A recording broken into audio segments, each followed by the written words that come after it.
As we're getting closer to 2024, here's my top 5 best movies of 2023. Some of these movies on this list either left a big impression on me, or I was really anticipating and they live up to my expectations. And of course, and the films that quite surprised me and didn't expect it to be good, it just left me a big impression. Or films that I've not got into, but we'll get to those in a moment. Here are my top 5 best films of the year. Before I get into my top 5, I just want to give out my honourable mentions for these movies. Now, none of these movies are not on this list, because some are good, some I do think is a wee bit overhyped. But that being said, let's just get into it, and here are my honourable mentions. And the films are on my honourable mentions. There is A Good Person, Dungeons and Dragons, Honor Among Thieves, Wonka, and of course, Barbie. Now that's out of the way, let's get into my top number 5. Coming at number 5 is Guardians of the Galaxy Volume 3. This is the third and final film in this trilogy. And of course, this is the only MCU film that is probably the best thing talking about. It's just the Guardians of the Galaxy movie. It's focused on Rocket's storyline and how we came to be. And the High Evolutionary is such a great villain, and definitely one of the better villains we have in the MCU so far. The cast is still great all around, from Chris Pratt, Dave Bautista, Karen Gillan, Zoe Saldana, Vin Diesel, and all the rest of the cast put all their heart and passion go into this film, all thanks to James Gunn's direction and writing, and also the humour that balanced so well, and also leave a big emotional statement at the end for the final 10 minutes, which is definitely a satisfying end to the Guardians of the Galaxy. Wherever the future of the MCU goes, despite its ups and downs, hopefully the future does look more clear, and hopefully we'll get better movies from them, hopefully in the future. At number 4 is Mission Impossible Dead Reckoning Part 1. This is probably the 7th and the final, or the second half final, or whatever you want to call it. This film is such a fantastic start from finish. Everything from this movie is basically action-packed, but also has a high-driven story, and also Tom Cruise delivered a great action-packed film series that will continue to live on. Despite underperforming at the box office, I think this is still one of the better films and one of the most underrated films of this year. And I think it's better, more action-packed, the story is high-driven, the action scenes are incredible, Tom Cruise's stunt work is absolutely insane, and of course the cliffhanger at the end is still makes me wonder what's going to happen next for part 2 to come around. And all thanks to the cast from Simon Pegg, even Haley Atwell, who gives out fantastic performances, and I'm looking forward to seeing where this franchise goes. At number 3 is John Wick Chapter 4. This is a franchise or a certain movie series that I had never seen before, even haven't seen those in the cinemas, and after rewatching all the first 3, including this one, I would honestly regret that I never saw this, and I regretted it. I totally regretted it.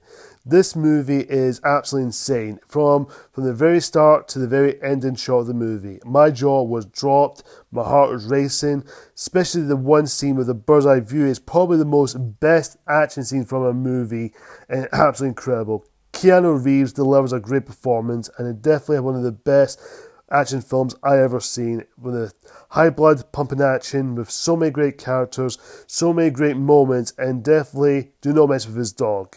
This is probably the best action film I ever seen this year. So, coming in at number 2 is Oppenheimer. Oppenheimer is one of those movies I was blown away from the very start, and I was honestly don't know what to expect from Christopher Nolan, because he's one of the best filmmakers, and he delivered here again, just like his past previous films. And from the acting, from the storytelling, the cinematography, the groundbreaking sound effects and special effects, it's all top notch. And everything what he delivered in this film is everything I wanted to be and more. Even though I don't know much anything about Robert J. Oppenheimer, but what he brought to his character is really exciting me. It does make me want to do history class again, and I want to see read more about him and know more about the atomic bomb and his character and his family and relationships, everything. I think all-round performance is all great. Cillian Murphy deserves an Oscar for this performance, and this is definitely one of his best performances I've ever seen from him. And here we are, my number 1 best movie of 2023, and the number 1 movie is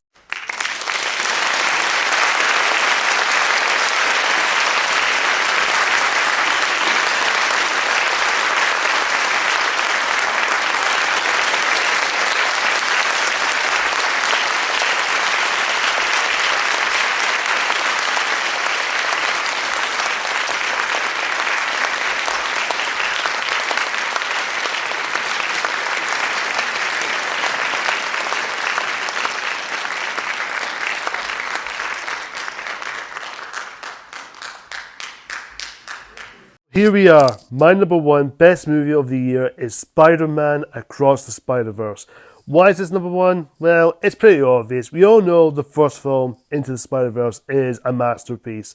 And this one is pretty much the same. It's a masterpiece. One of the best animated films I've seen this year so far, and it's basically the best film I ever seen. Why is it the best film?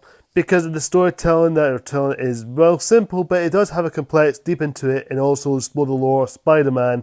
And also, Miles Morales continued being a more interesting character I've ever seen in the Spider-Man universe, along with Gwen Stacy and along Peter P. Parker, who definitely has more trying to do, and even given more Gwen Stacy more character development. And of course, we have so many great animation styles, and the Spot is such a great villain. And the animation here is cutting the edge, and it's definitely one of the most best animated films I think I've more seen, like a comic book movie. And also, not to mention, the one scene that when Miles gets chased by all these spider people, it probably took 4 years to make with all this different animations and styles, and it took 4 years to make, and I applaud the animators, worked so hard, tears and blood, is just amazing to put out. And this is reasons why Spider-Man Across the Spider-Verse left a big impression on me, and also left a cliffhanger, just like Mission Impossible Dead Reckoning. It does leave a cliffhanger at the end, makes you excited for Spider-Man Beyond the Spider-Verse.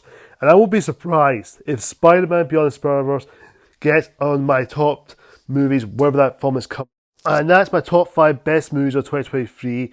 Guys, thank you so much for watching, and comment down below, what is your top 5 or top 10 best movies of 2023? I'm curious to know.